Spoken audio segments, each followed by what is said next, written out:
Okay, a quick recap of what we are doing over here, right? So in this topic of economic growth and development, perfect, right? So we have talked about a couple of different topics so far, right? So first thing we started off was what is national income and what are the ways to record national income, right? So we said national income is the income of everyone in that country. So if you add up the income of all people living in that country, that gives you that country's national income. So we'll not do a complete recap because that will take a lot of time, but I'm just, giving you a quick refresher. So we talked about national income, then we talked about what is GDP, how do we calculate GDP. We talked about another statistic of national income, which is gross national product. Then we talked about net domestic product, net national product. So these are the four measures of national income. So gross domestic product, gross national product, net domestic product, and net national product, right? So these are the four statistics to measure national income, right? So we talked about the differences, we talked about the definitions and all that, right? Then we move forward. Gross national income, gross national product, yes, it's the same. So national, some say it product, some say it income. Yeah, that's correct. That's the same. Exactly. Good. Thank you for asking this, right? So whether you say gross national product, gross national income, or that means the same thing, right? Okay, then we talked about that. How do we calculate GDP and which method is better? So we said that the three approaches to calculate GDP: income approach, expenditure approach, and value product approach, right? So income approach, you add up the income of all the people living in that country. In expenditure approach, you add up the income of all people living in that country. And in product approach, you find the value added. Then I said that expenditure approach is better than income approach because in expenditure, it's difficult for people to hide their expenditure. I mean, you can't hide it, right? You will, whatever money you are earning, you will spend it one way or the other somewhere, right? So that will be recorded in your expenditure. But with income, you can hide your income, right? And people understate their income because they want to avoid taxes, right? Then we started our discussion with this big question: is GDP a good indicator of development? Or in other words, should we measure development through GDP, right? Should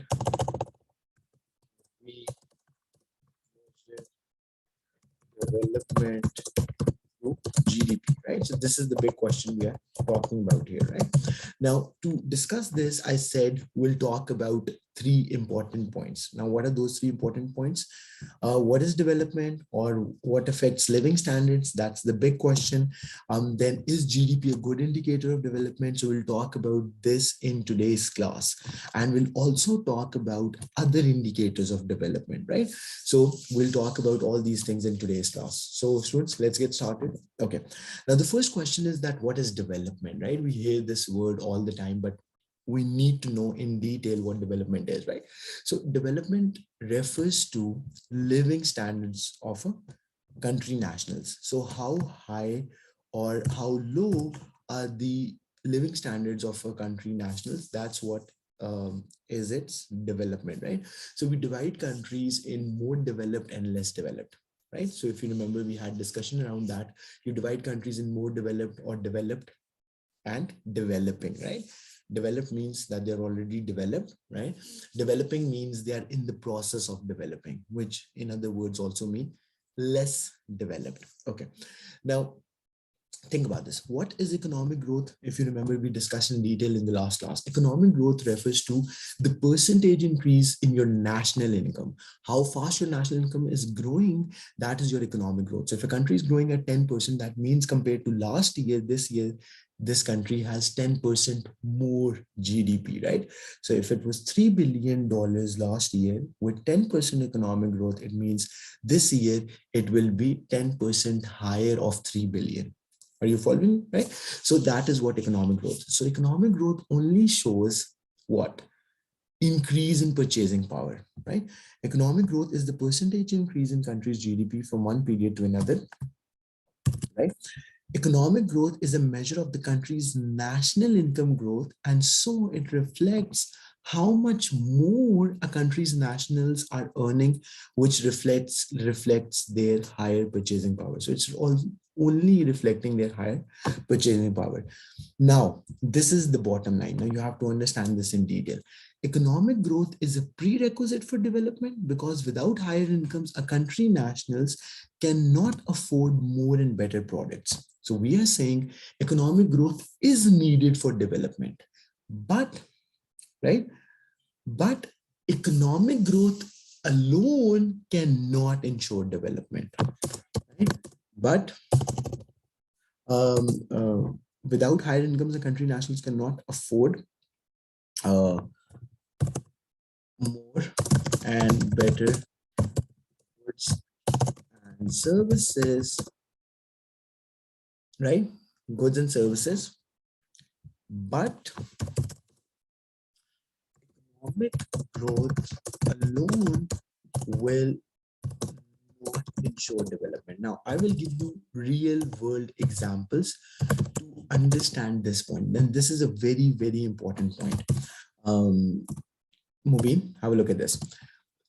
Economic growth is a prerequisite, which means that without growth, you can't develop. Prerequisite meaning necessary requirement.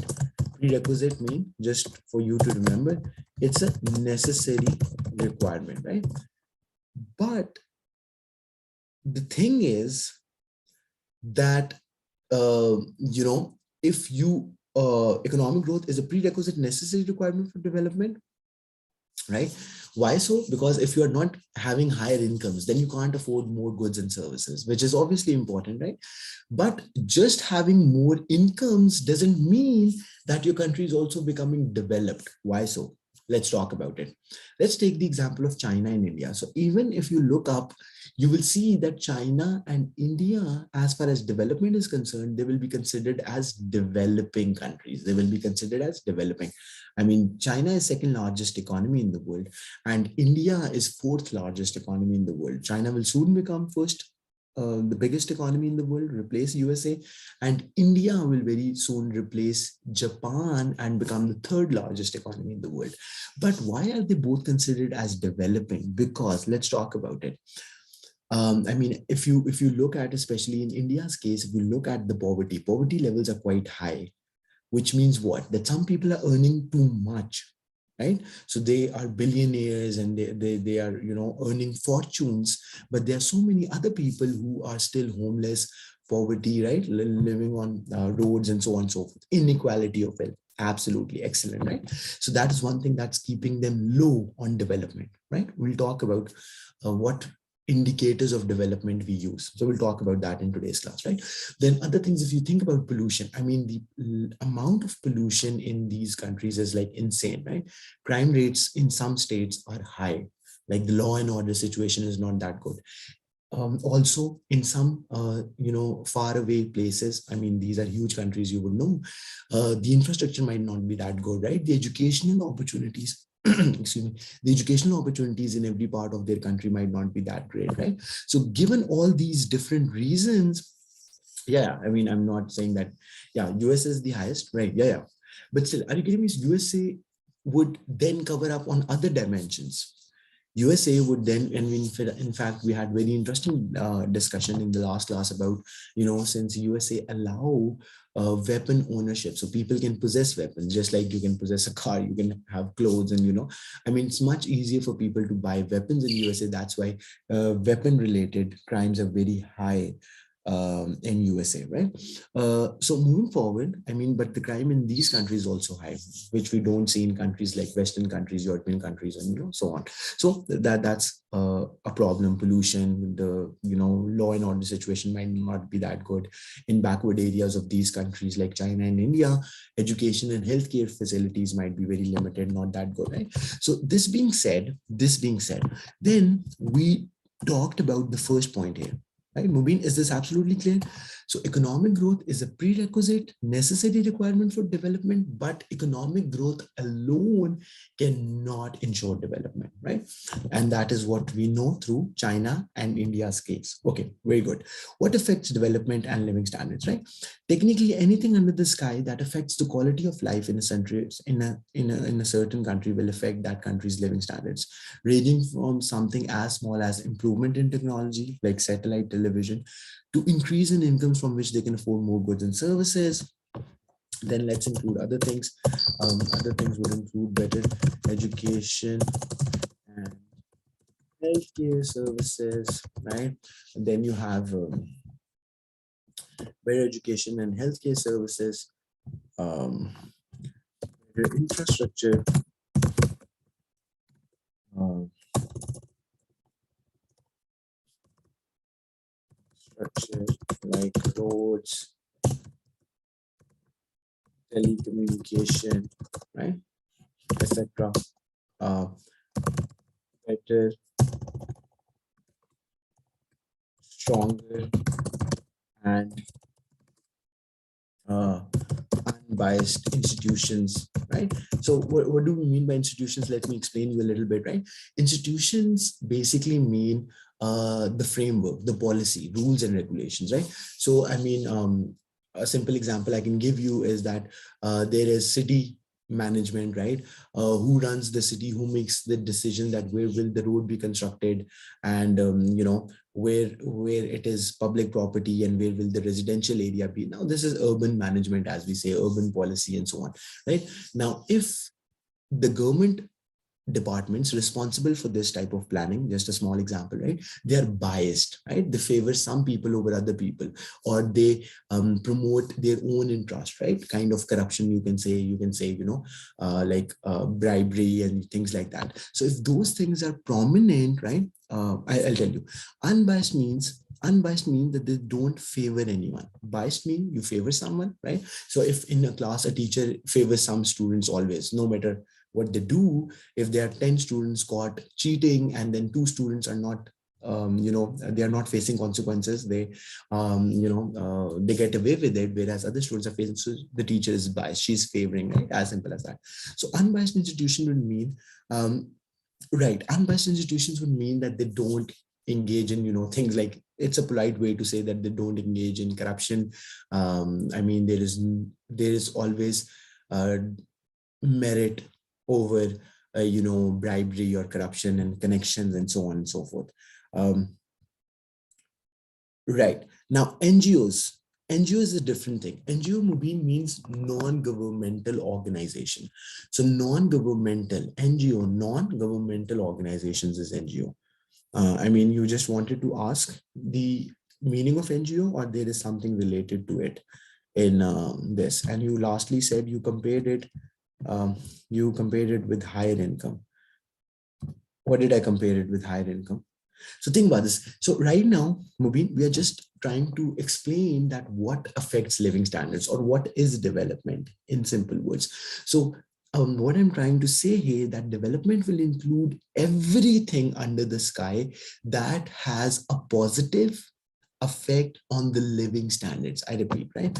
So development, let me write that down in bold, includes all things that have positive effect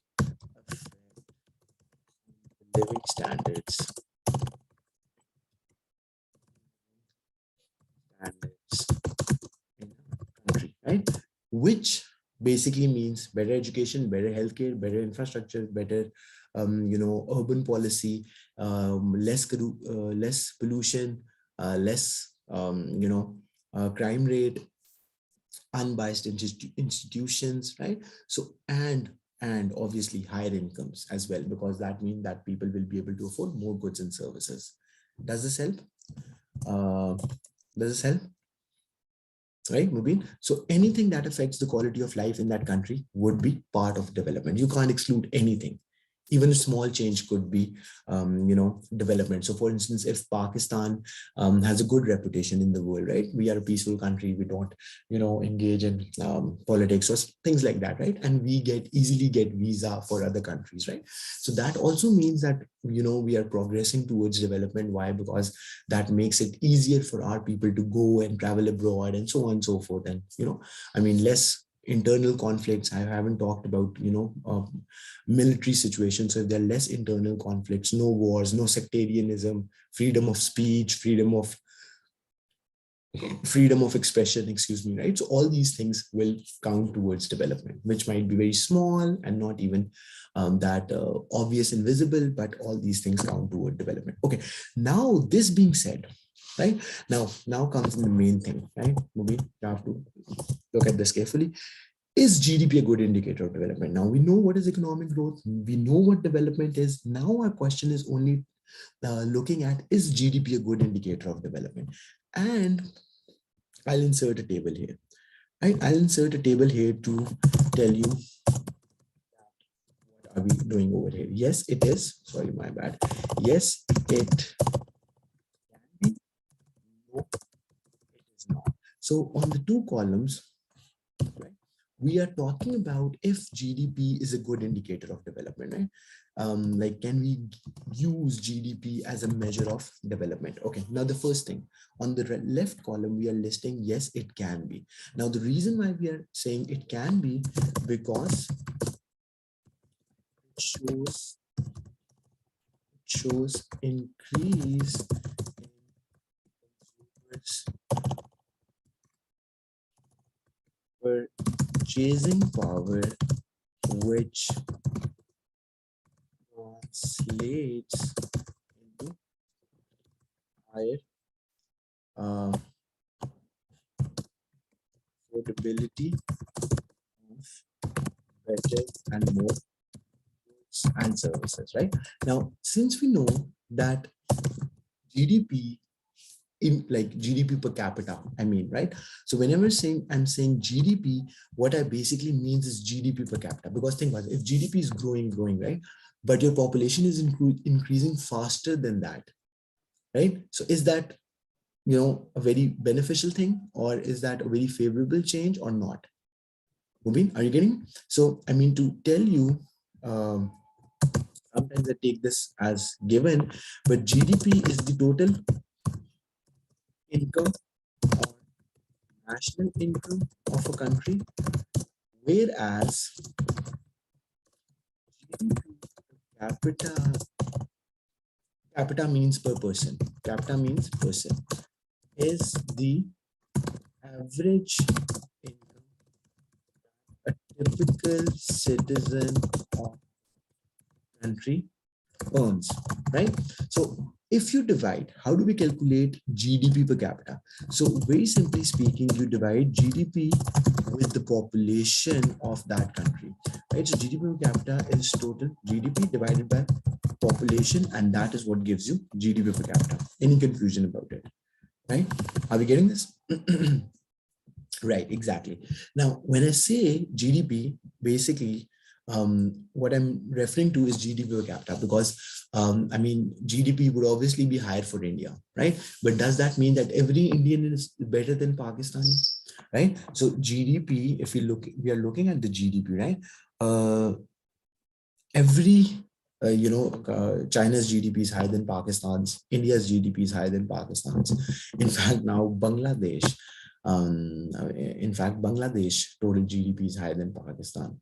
So does that mean that every Chinese, every Indian, and every Bangladeshi, has a better living standard or more purchasing power than every Pakistani? The answer to that is no, right? Because average income you're looking at, right? So when we divide the population, divide the GDP of a country with its population, that is GDP per capita. So are you getting me? So on the yes part, what we are discussing over here, is GDP a good indicator of development? That's the debate we are having right now. So on the yes part, it says yes, it is. Why? Because if GDP per capita is increasing, that means that a typical consumer in that country has higher incomes, which means more purchasing power, right? Which means that now that person can afford more goods and services. Easy, simple. So that should be simple. With high GDP per capita, an average person has more purchasing power, higher incomes, and with that, he or she can afford more goods and services, better quality. Okay, fair enough. But when we move to the no part, that no, GDP is not a good indicator of development, here you will see a list of reasons. Here you will see long list of reasons. What are those? Let's talk about it. First of all, does not account for non-marketed like pollution, crime rates, quality of education, slash healthcare, right, etc. Okay, now what are non-marketed goods? So if you just think about this, Mubin, GDP is only looking at the value of goods and services being produced, right? So how much worth of education services are being produced? How will you calculate that? That's simple. How much tuition fee Pakistani students pay to schools? Simple. How many tuition fee students pay to schools in Pakistan? That's the revenue or the value that education services. That's the value of our education services. How much fee charges do patients pay to hospitals in Pakistan? That will be the value that healthcare sector is generating, the revenue or the value that healthcare sector is generating, and so on. But does that ever account for the quality of services, account for the quality of services and the innovation that come in that service over time? Does that include that? The answer to that is no, right? Because the total value of education that we produce, it's just a number. It's just monetary thing. It does not account for non-marketed products like pollution, crime rates, right? None of these things are being reflected in our GDP. Is this making sense? Movie, right? So first of all, GDP does not account for non-marketed products like pollution, crime rates, quality of education and healthcare, right? Which directly affect countries' living standards. So the argument we are making over here is that GDP is not a good indicator of development. Why? Because it doesn't even account for all the things which affect a country's living standards, like, all these things that we just discussed, pollution, healthcare, and so on, right? So that's the no thing. Okay, then moving forward, right? GDP would, let's put it down like this, the value of GDP understated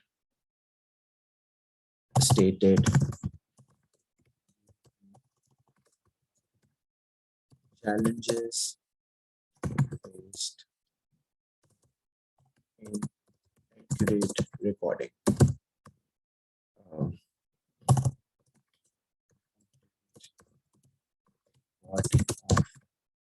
transactions. Okay, have a look at this. Another reason is why GDP is not a good indicator of development. Right now, this might not be directly related to development, but if a statistic is not accurate, right? So if I say that we can measure people's intelligence by through an IQ test, and you get to later identify that that IQ test doesn't include all things that should be there, right? So you will say that this is not a very accurate test to measure intelligence. Are you getting me? So similarly, if GDP is not, there are loopholes in calculating GDP, or there are, for some reasons, as we know already, accurate calculation of GDP is not always possible, then that's also a challenge, and that would never clearly show. So Pakistan might have more. Let's take this example. So in Pakistan and Bangladesh might be doing equally good. For instance, our GDP might have been might be similar, but the only thing is that Pakistan has more undocumented transactions, as we talked about, right? There's more informal sector, right? Where transactions are not recorded, whereas Bangladesh, on the other hand, has less informal sector. So that's why Bangladesh's GDP appears to be bigger than that of Pakistan. I mean, I'm just this making this up, but that could be a possibility, right? And this is something that economists would be interested in doing research about. Are you getting me? So since the value of GDP could be understated due to challenges faced in accurate recording of transactions, it might not always show accurate results, right? Is it making sense? Okay. Um, okay. Then, and you can build on that. Let's write it in this column, right? Some countries, what we just discussed, have um, some countries have some economies have bigger proportion of hidden economy transactions recorded than others, and therefore their performance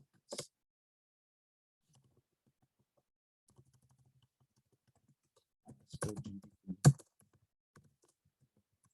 might be seen as less developed. Okay, now think about this. For better portrayal information, are we allowed to draw tables in papers? Okay, not really, Mubin. So the thing is that since it's a theoretical exam and examiners prefer that students have written their responses in the form of paragraph or essays, so you're not allowed to do that. But why we do that in class? For better understanding and for so that we can quickly grasp more things in less time, but you can't do that. So you can definitely give headings like why, like just like I gave it over here, but you'll still be writing it in the form of paragraph.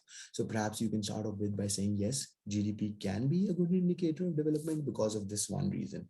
But then you can give the heading that no, GDP is not a good indicator of development. Write the heading because of following reasons, and then below that you include all the other reasons, right? Okay, great. Now let's economies have a bigger proportion of hidden economy. Okay, now another factor that we have just discussed, we're doing a quick recap, that the value of GDP is not always accurate. And why is that not accurate? Because people understate their incomes to avoid taxes, and that is known as hidden economy. So hidden economy or informal economy is are those transactions which are not recorded, those are not made official, and those are not part of our GDP amount, right? So what I'm saying over here, that some economies, as I gave you the example, sorry, some economies have bigger proportion of hidden economy, right? And therefore, as per the GDP, their performance will appear to be poorer than other countries, just because those countries' transactions are being recorded and those are part of their GDP, whereas some countries' transactions are not recorded and not part of their GDP, and so on, right? So that's another reason why GDP is not very good and reliable, good and reliable indicator of development. Okay. Then another thing is, right, how, what you mentioned earlier, right? How equally is incomes divided,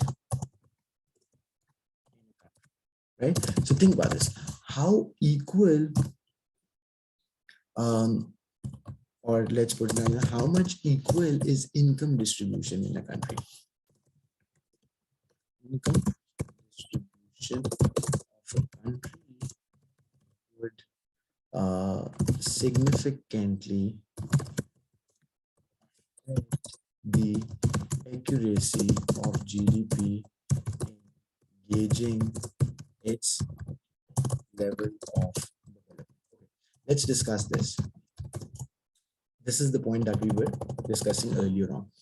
How much, how equal is the income distribution of a country, right? So, Mubin, if there are let's compare India with some other country, right? So let's say I don't know, Brazil might not be a good example, but okay, Japan could be a good example. So Japan is currently the third largest economy in the world. India is, yes, we can use Gini coefficient, but yes, that's correct. But do you understand that now, like when we use another indicator in addition to GDP, that means that GDP is lacking. GDP lacks something. That's why we are not, we are using another indicator, and that you can also write that down, right?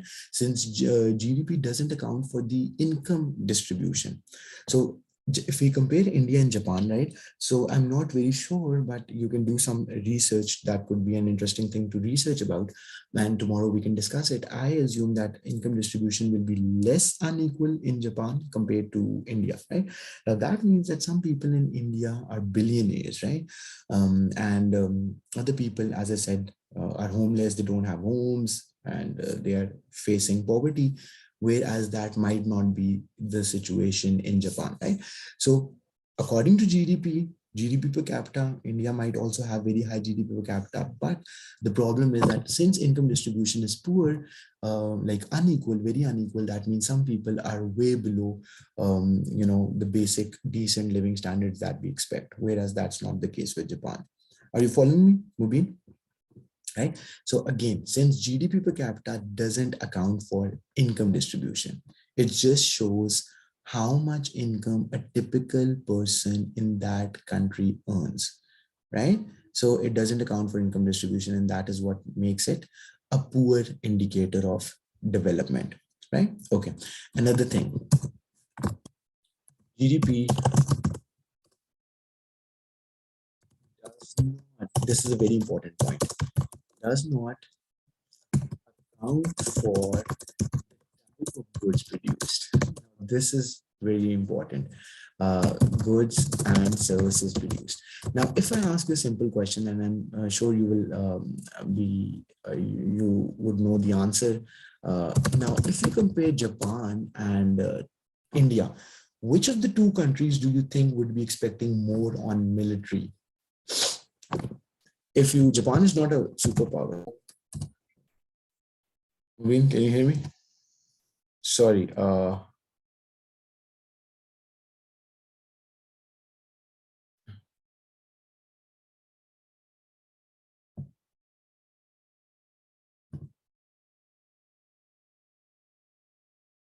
Okay. Sorry. Mumin, can you hear me? Okay, you can. Right, perfect. So where were we? Sorry, there was an interruption in my internet. So I was asking you this question. Now have a look at this. So another disadvantage of GDP is that it does not account for the type of goods and services produced. Think about this. So if we compare India and Japan, I mean, one is India is the fourth largest economy in the world. Japan is third largest economy. Now, which of the two countries do you expect to be spending more on military, right? Like in terms of military goods, like armed, what do we call them? Armed personnel and India, exactly, right? I also think the same. Obviously, we are not looking at statistics, so it would be hard to say that it's a fact, but that's what our assumption and everything is. Now, think about this. Every time you produce a good or service, let's say every time they, uh, pay salaries and they hire their armed people in India, right? Their army and whatever, right? So that is part of their GDP, right? The salaries that they're paying, because obviously that's income for army personnel, and that will account for the India's GDP and all that, right? Whereas obviously Japan is not doing that. So Japan would be producing some other things like technology products and so on and so forth. Now, coming back to the point, no one gets to see just by looking at a GDP figure, which is just a value, a monetary value, that how much of this income is going to things that are not very productive. Since GDP is just a monetary number, a value, a figure, you can't see through it to tell that where this income is coming from or going to, right? Like whether the country is spending more on military goods, which obviously means that it's not directly contributing to its development, right? No one gets to benefit. Having more army, obviously, perhaps in times of war, that can help you, but otherwise in normal times, I mean, spending so much on military, and that's the same, you know, scenario we are facing in Pakistan, right? You spend so much on military and then that's not contributing to our living standards and all that, right?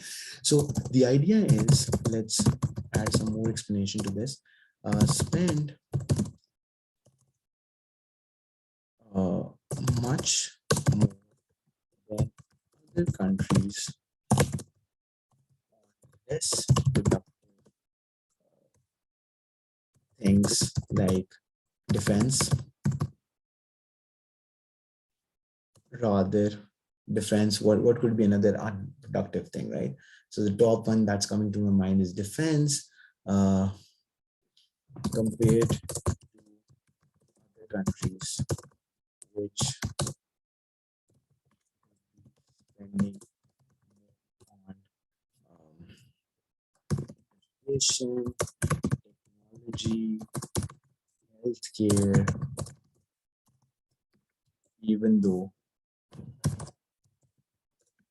the overall values same, right? Okay. Now let's have a look at this. Depends on the political stances of the country. Exactly. Like the priorities, what type of leadership is in place, and what are their priorities, what they're trying to do, and all that, right?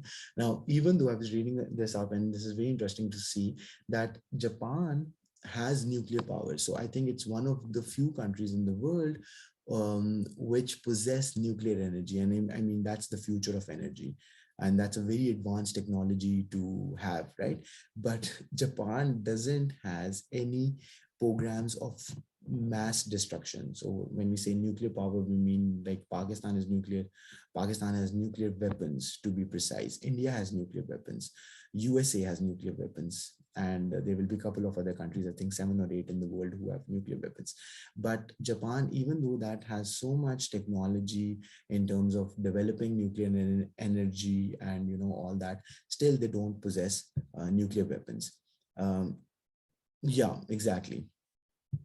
Yeah, that's the thing, right? Are you getting me? So coming back to the point, so GDP is just a number. It doesn't show how much of this GDP is coming from which sectors, which products. So if a country prioritizes to spend more money on things like weapons, defense, and so on, that's not a very productive use of resources. Whereas if other countries are spending more money and more resources on productive things, education, technology, and all that. So obviously, as per the GDP, the two might be equally good, but that's not the case, right? Who gets to progress more in the future and all that?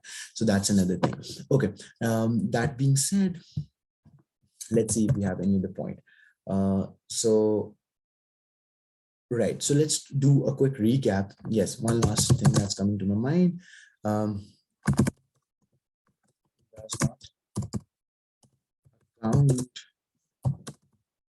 or show how much state support is available disadvantaged groups.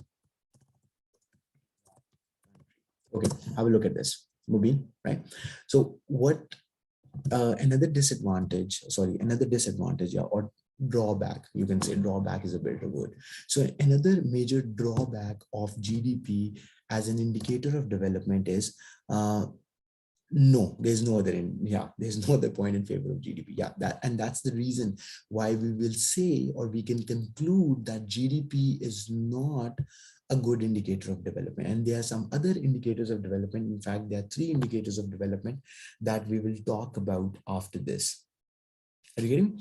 Okay. Now the last point, yeah, so not for development. I mean, obviously it is a good thing to measure economic growth, and that's what its purpose is, right? But the way questions are structured in your exam, they ask you, uh, should economists use, or is GDP a good indicator of development? So you start off by criticizing You'll start off by critiquing how GDP is not a good indicator, and then you'll talk about that what are other indicators of development that economists have developed over time and which are more suitable and more appropriate. Okay. Now, the last point that we just discussed, that GDP does not account, show that how much state, like government, I mean, state support is available to disadvantaged groups in that country. Now, think about this. If you think of Europe, you would know that Europe has a very welfare state, is a very welfare states now, and they provide things like pension to their citizens, which is obviously prevalent in other countries as well. But they provide a lot of other benefits like unemployment benefits, child support, and so on and so forth, to obviously uplift people who can't afford and who have lower living standards. So they kind of support them through the tax money that they collect. But these other countries are not very big on that. USA, being a free market, I mean, you'll see a lot of homelessness, as we were talking about, and so on. A lot of income inequality in USA. Again, I mean, that's very surprising, being the largest economy and so on, right? So all these problems exist. But if you look at European countries, that's less of a problem. I'm not saying that they are completely good, absolutely fine, but those problems are less because government really prioritizes supporting disadvantaged groups. Are you getting me? Right? So coming back to the point, GDP also does not account for that. And we do know that this is something that can significantly affect living standards in a country, right? So quick recap, and then move forward from here, right? So is GDP a good indicator of development? The answer is yes and no. So on the yes part, it's only one reason, that it shows increase in purchasing power. So if you have higher incomes, that means you have more purchasing power, which means you can buy better quality and more goods. That's the only reason why it could be a good indicator. But when we come to the no side of it, then there is a long list. First of all, GDP does not account for all the things that account for development, like pollution, crime rates, education, healthcare, and all that, right? Second thing is that not always GDP value is very accurate, right? So there are some loopholes in calculating GDP, and therefore it doesn't accurately reflect what it's supposed to reflect, right? It doesn't accurately reflect the purchasing power even. So it has this limitation that the two countries might otherwise be the same in terms of purchasing power, but since there is higher proportion of hidden economy, bigger proportion of hidden economy in one country, which means transactions are not recorded there. So as per GDP, that country will appear to be doing worse than the other country. So that's another problem. Then GDP doesn't account for income inequality. Some countries income inequality is less, in others it's more, obviously. But where the income inequality is more, that is where development would be less, because obviously some people get to afford all the luxuries in the world, whereas other people go without having food, right? So development should mean that at least everyone has some decent living standard. But GDP doesn't account for that, and GDP does not account for the types of good you're producing. So we talked about that. Some are productive expenditures, some are unproductive expenditures. So spending too much on military and defense is unproductive, and a lot of countries do that. So with that, their GDP does increase. Right? But is that really beneficial for the development of the country? The answer is no, right? And then last of all is that GDP does not account or show how much state support is available to disadvantaged groups, right? So all these reasons make GDP not a good indicator of development. Bottom line. Okay, we good? Let's keep moving forward. Right, now we are coming to the last part of this topic, and that is, if not, then what are other good indicators of development? So three most popular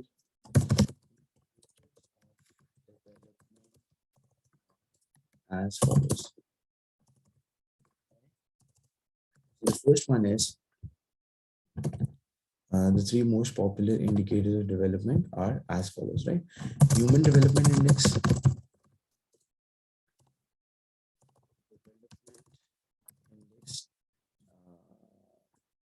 right?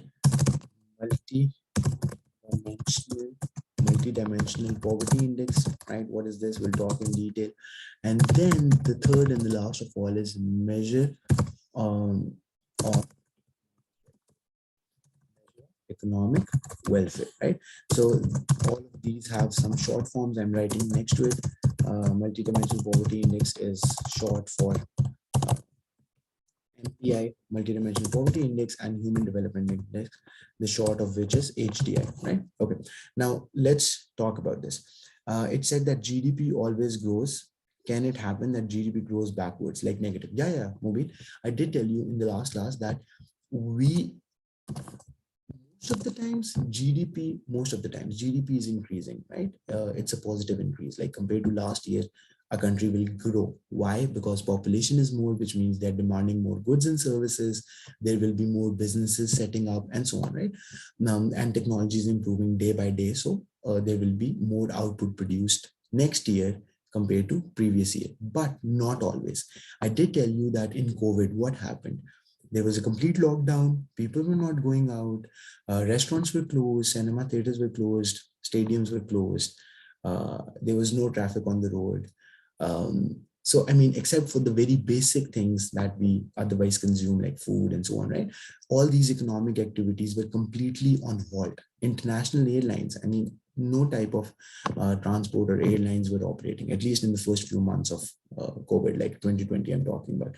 So if you look at all the countries in the world, for sure, they had negative economic growth.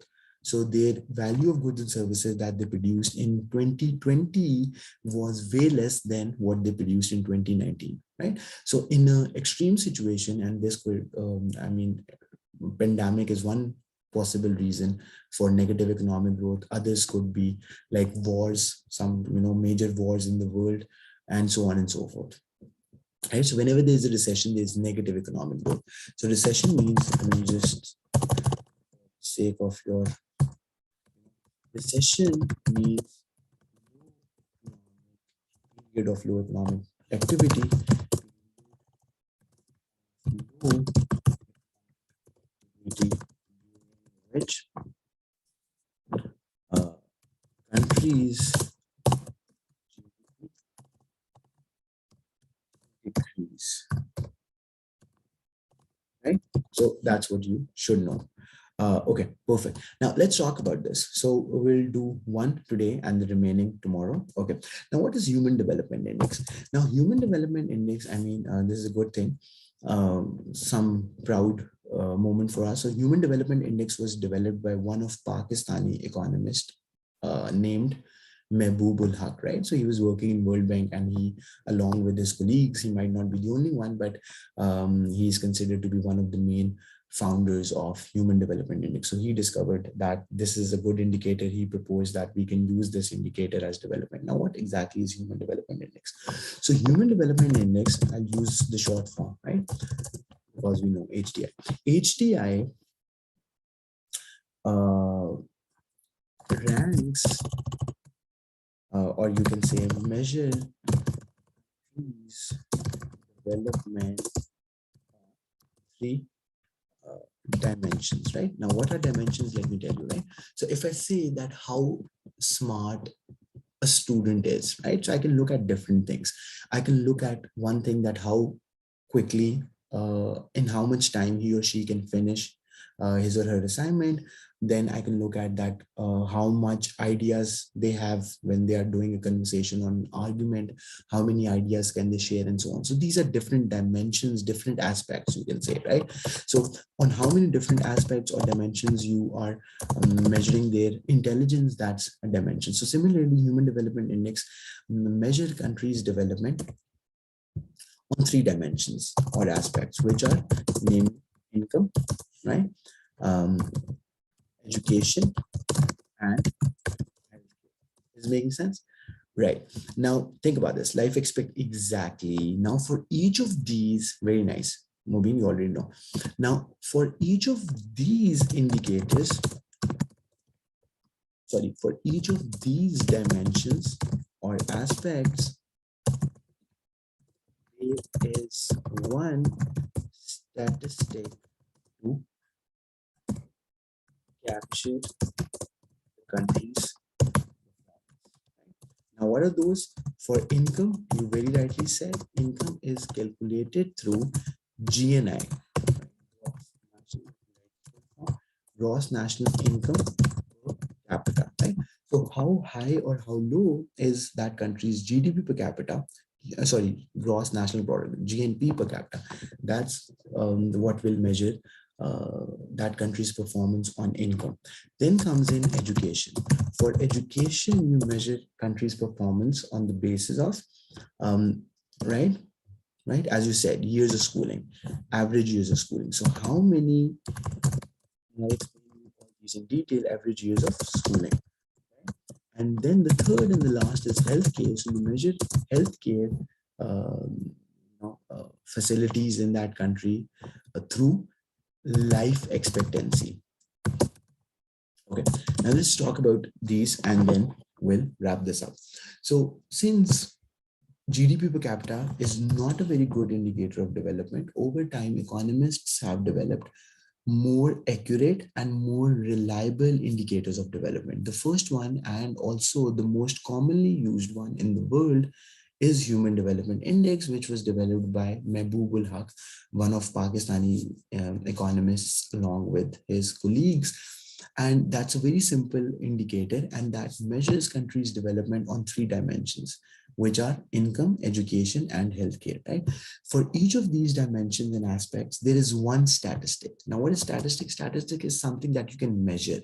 I did tell you, right? So what is your average score on exam? That is a statistic. Or what is this? What is your score on a final exam? That is a statistic, something that you can measure, some value, right? Makes sense? To capture the country's performance. Now, for income, you look at gross national income or gross national product per capita. And what will that show you? That will show you that how much can country nationals afford. If they have higher GNP per capita, obviously that means they have higher incomes, they can afford more goods and services. If low, vice versa.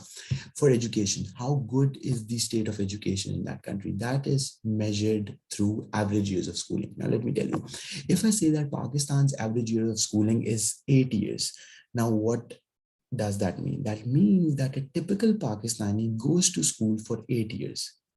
A typical Pakistani goes to school for 8 years, right? Are you getting me? In some more developed countries, it will be obviously higher, because over there people not only attend high school, then they go to universities and so on and so forth.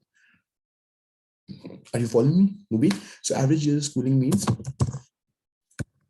the number of years a typical person country attends school. The higher the better, obviously. Then the third and the last is very self-explanatory, but I'll write its explanation: life expectancy. How on average a typical person lives. So if you just go and Google life expectancy in Pakistan, that will be approximately, I'll say, around 60, 65, 64. Not very sure, right? So that means that a typical Pakistani lives up to 64 years. But if you Google life expectancy in Japan, right? So that would be in 80s, which means that a typical Japanese in Japan. Wow, interesting, right? So it's 84.36 years that a typical Japanese live up to 84 years, right? Whereas in Pakistan, you can just do this basic research as I was showing you, right? 67.27 years, right? So that's another thing through which you measure healthcare. Now, what HDI actually does, through aggregating these three statistics, overall score is calculated for that country, which is between 0 to 1. The greater the value is closer to 1, the more developed country is, right? Okay, did you get this part? Population pyramid concentrated on the top For Japan, exactly. Yeah, exactly. And that's a very good observation. And can you tell me that what's the reason? What could be a reason for it? So why there are people with why there are more people in higher age brackets in Japan compared to other countries? Yeah, but then yeah, that exactly, absolutely correct. Very good, very good. So there are better healthcare facilities, so which means that they age a lot before they die. And another reason for Japan in particular is that they don't have a lot of young population. So their young population, I know through reading up on these things, right? So they not a lot of young Japanese are getting married and so on. So they don't have young population in that case. Whereas it's quite the opposite in Pakistan. If you look at Pakistan's population pyramid, as I might have mentioned in previous classes, almost 50 to 60% of our population is below the age of 30. So just imagine if you choose two people randomly in Pakistan, one person will be below 30 years. So that's how much young population we have. Are you getting me? Right? So let's try to sum this up. So Human Development Index is the most popular used metric of development. It measures development on three dimensions: income, which is gauged through gross national income per capita, right? Then in education is measured through average years of schooling, and healthcare through life expectancy. Based on these three statistics, through aggregating these three statistics, an overall score is calculated for that country, which is between 0 to 1. So if you look at Pakistan's HDI score, it will be 0.55 something. So which means that we are kind of in the middle. But a better way to measure HDI is, no, a better way to compare countries based on HDI is by looking at that which countries are higher than you, like which countries have higher HDI value.